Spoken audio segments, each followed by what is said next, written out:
Je m'appelle Diallo Aïssatou Bella. Je suis présidente de l'ONG Club des filles et femmes conscientes de Guinée. Cette ONG a été créée depuis 2022, mais depuis 2022, on n'avait pas eu la chance d'avoir l'agrément. Donc, on a toujours travaillé en fusion avec d'autres structures légales déjà de la Guinée.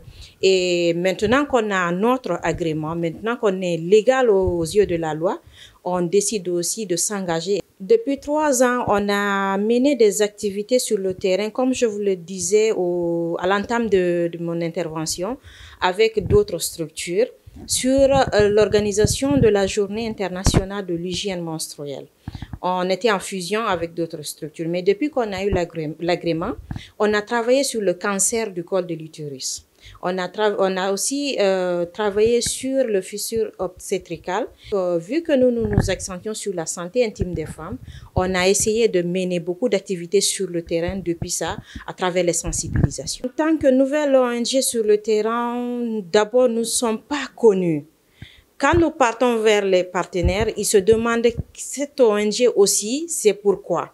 À un moment donné, quand nous venons vers les partenaires, ils vont penser que nous sommes aussi là à lutter contre les VBG, les mutilations génitales féminines, donc tout ça. Mais dès que nous présentons notre ONG, le projet, quand même, on attire l'attention parce que nous, on s'accentue sur un domaine qui est vraiment rare en Guinée. Je pense que les ONG qui s'accentuent sur l'éducation sexuelle sont pas trop nombreuses en Guinée.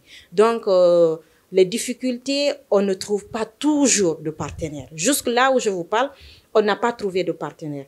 Nos courriers sont un peu partout, dans les institutions, l'administration guinéenne.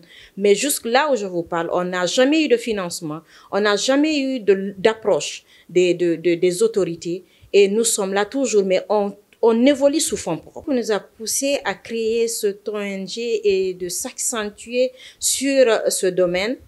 On a trouvé que c'est un domaine méconnu par les Guinéens. Il y a beaucoup d'ONG qui se basent sur les VBG, sur les mariages précoces, sur les mutilations génitales féminines. Tout ce qui concerne les femmes, les petites filles, c'est pas mal. Mais je pense qu'on a ignoré quelque chose.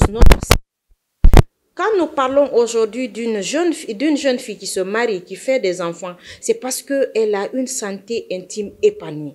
Donc nous pensons à la santé intime d'abord. Notre santé. Étant femme, la santé intime reste une priorité chez la femme. C'est pourquoi nous nous sommes engagés dans ce domaine. Autre chose, l'éducation sexuelle, c'est quelque chose qui manque. Nous parlons aujourd'hui de viol, nous parlons de violence.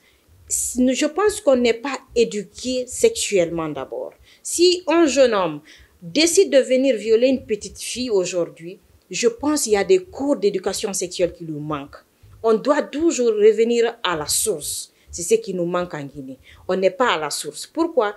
On a laissé nos coutumes, on a laissé nos traditions, on a laissé beaucoup de choses qui nous intéressaient en Guinée, qui étaient vraiment, en Afrique surtout, qui étaient vraiment fondamentales pour l'éducation de nos enfants. Et on s'est accentué sur la vie occidentale. Et c'est ce qui fatigue beaucoup de gens aujourd'hui. Donc nous, au sein de l'ONG Club des filles et femmes conscientes de Guinée, on est revenu à la source. On veut vraiment parler. On veut vraiment éduquer ces jeunes garçons d'abord. En leur montrant quoi? En leur montrant que cette jeune fille qui est en face de toi, elle n'est pas à utiliser. Cette jeune fille qui est en face de toi, elle n'est pas à maltraiter. C'est ta sœur.